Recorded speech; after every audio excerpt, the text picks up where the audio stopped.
Olá, hora de nosso encontro semanal. Nessa semana, muito se comemorou ou se falou sobre o Dia do Trabalhador, o Dia do Trabalho, inclusive foi feriado.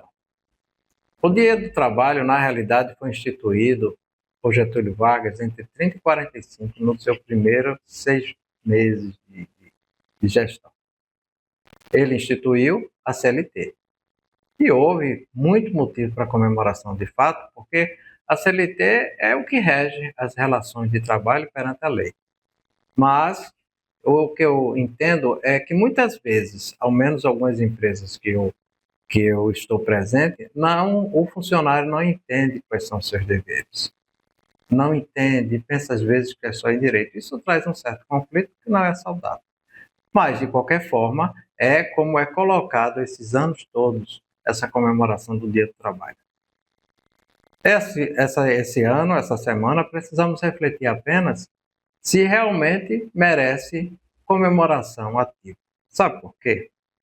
Os aposentados são aqueles trabalhadores que criaram você, me criaram. São aqueles trabalhadores que foi o vovô, foi o papai, foi a mamãe, e que hoje muitos conseguiram se aposentar. E ainda hoje eles contribuem com seus filhos, seus netinhos, estão lá presentes, no mínimo tendo sua independência financeira. Então, esses trabalhadores merecem toda a nossa atenção, todo o nosso incentivo para que eles sobrevivam e vivam com qualidade ao tempo todo. Enfim, o que é que precisa a gente refletir nesse Dia do Trabalhador?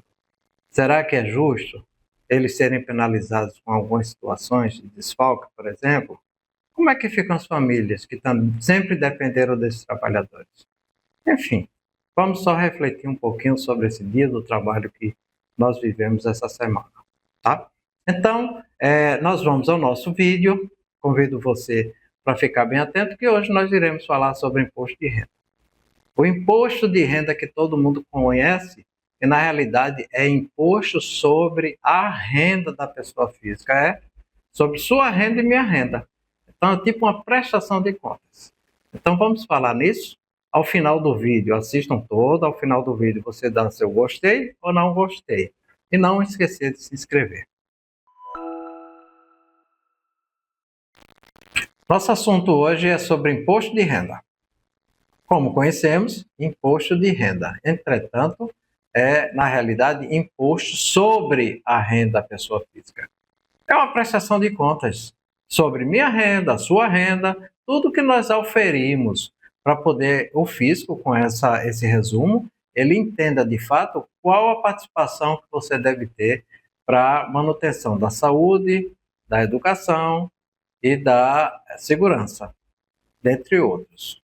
Muito bem. Então, o que a gente precisa entender a princípio é que existe hoje no Brasil alguns déficits em relação à segurança, à educação e à saúde. Ora, se existe isso, eu gostaria que nós entendêssemos e refletíssemos melhor essa semana.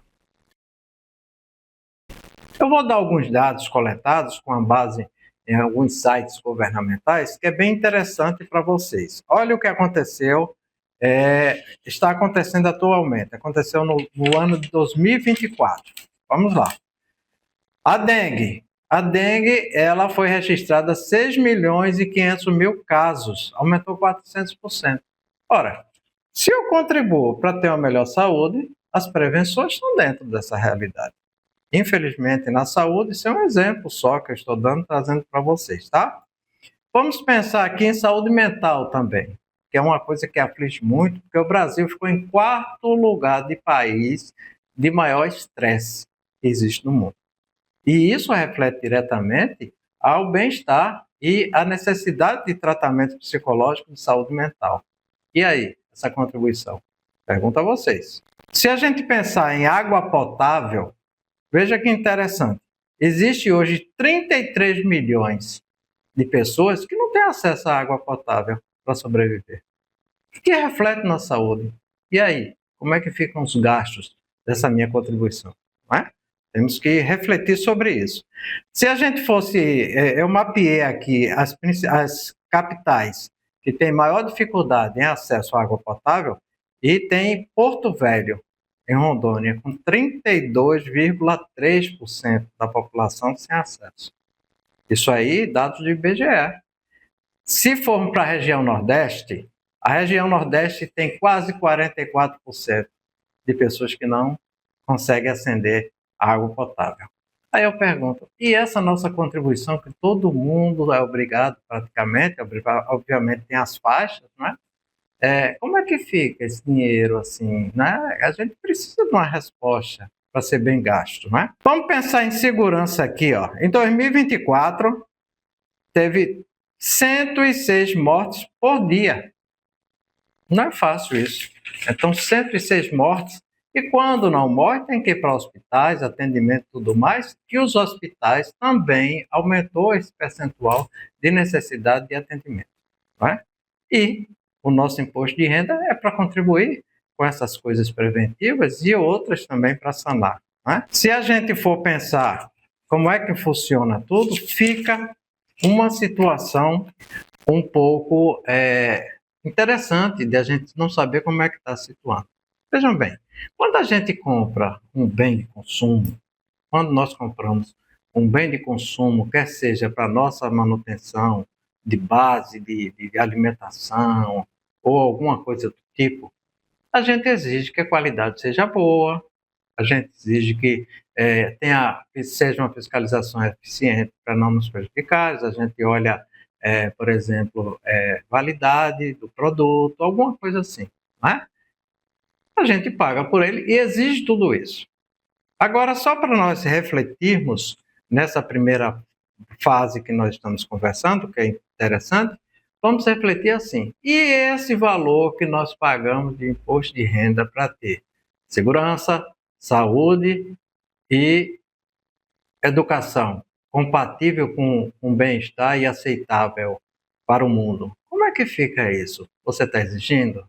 É bom refletir para saber como é que a gente consegue aceitar um bem de consumo, coisa tão simples, e a gente é passivo às vezes com essas necessidades essenciais e nós contribuímos.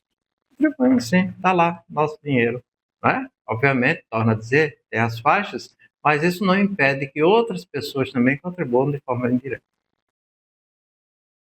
Já vimos que o imposto de renda é uma prestação de contas, né? Mas isso prestar contas a quê? Eu vou dizer algumas coisas para a gente refletir. Primeiro, CLT, quem tem vínculo empregatício. Essas pessoas que têm vínculo empregatício, só para você ter ideia, anualmente as empresas informam a Receita Federal como foi o comportamento seu em relação ao imposto de renda. E quando a gente faz a declaração pessoa física, e a Receita vai fazer o cruzamento com a informação que teve das empresas pessoa jurídica ou outras. Então, na CLT, tem o cruzamento pessoa jurídica com pessoa física, você declara que pagou tanto, a empresa declara que repassou a receita tanto, a Receita Federal, e aí a coisa ocorre. Quer dizer, não adianta fazer diferente, tem que fazer tudo certinho. Viu? Esses cuidados que estou falando agora é para você não cair em malha fiscal, que a gente entende como malha fina, mas na realidade isso é malha fiscal. Outra informações que tem são os serviços prestados, né? Na maioria das empresas, por vezes, serviços de menor assim, importância em termos de volume, eles até que não são nem informados. Entretanto, as prestações de serviços precisam fazer, inclusive, ter as retenções. Tem que ser declarado também. É um cuidado que tem que ter, tá certo? Serviços outros, como educação e saúde, aí não tem jeito. Serviço de educação, vão as informações para a Receita Federal do que você pagou dos seus filhos ou dependentes. Da mesma forma, em saúde. Tudo que diz respeito à prestação de serviço na área de saúde também é informado. Então, veja bem, você já tem mais informações para não cair no que chamam malha fina, que é a malha fiscal. Mas o que eu trago com cuidado para vocês, informo, é com relação aos cartões de crédito. Os cartões de crédito também são informados. Então, por exemplo, você utilizou o cartão de crédito durante o ano, você pagou, digamos, 10 mil reais. Né? 10 mil não, 100 mil reais, fica melhor. Só que a sua renda comprovada na declaração é de 60 mil. Ué, de onde vem esses 40 mil? Né? A Receita pode questionar. Então, precisa ter uma reflexão e uma informação para a gente, para nós, os cidadãos. Temos que saber para ter esses cuidados. Outra coisa, e os bancos? E meu saldo bancário? Como é que fica? Seu saldo bancário desde 2003, que é informado à Receita Federal movimentação. O que é que significa dizer? Também tem lá a movimentação. Eu fiz minhas declarações tudo direitinho e tem um campo na receita, na declaração, que você coloca o saldo no dia 1º de janeiro de 2000, no caso agora 2024, a 31 de dezembro de 2024. Quer dizer, a Receita enxerga todo o meio da sua movimentação, tá certo? Isso não significa dizer que seja motivo de preocupação extrema. Entretanto, eu penso que seria bom a gente ficar ciente, esclarecido, e saber de possíveis riscos de malha fiscal, né? Que pode trazer um pouquinho de desconforto. Mas que é só declarar como a sua renda, como ela movimentou, como foi que ela foi feita, tá bom? Então, o que é que significa dizer? Não esquecer que no dia 30 de maio se encerra a declaração do imposto de renda. Então, veja seus documentos, tente declarar, tente entender tudo direitinho, que não há problema nenhum. A Receita Federal só quer o que é certo. Tá bom? E, de qualquer forma, estaremos juntos na próxima semana. Né? E aqui eu me despeço hoje de vocês. De Natal, Rio Grande do Norte, Rinaldo Negromonte.